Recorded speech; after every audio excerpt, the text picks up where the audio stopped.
సమరం జెండెత్తుకొని కాకతీయ కోట మీద కత్తిని ఎత్తి పట్టుకొని సామాజిక తెలంగాణ సమరం జెండెత్తుకొని చెంగు సైరను దూదాము జమకూడి పోదాము చెల్ చెల్ చెల్ తీనుమారు మల్లన్నతో బీసీ యుద్ధ పేరి తిరుగబడుద మంది రాజకీయ యుద్ధ పేరి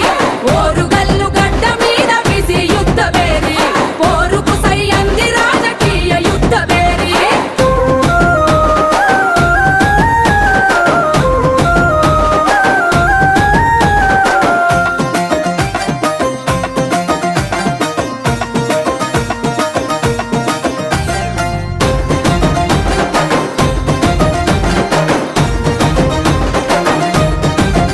అరచల్ స్వాతంత్రం వచ్చనంటూ జెండా ఎగరేస్తాము ఎవనికి వచ్చింది స్వేచ్ఛ ఎక్కడ వచ్చిందిరా 70 ఏళ్ల నుండి మనది అర్ధబాని సత్వమే బీసీల బతుకులెప్పుడు తల వంచే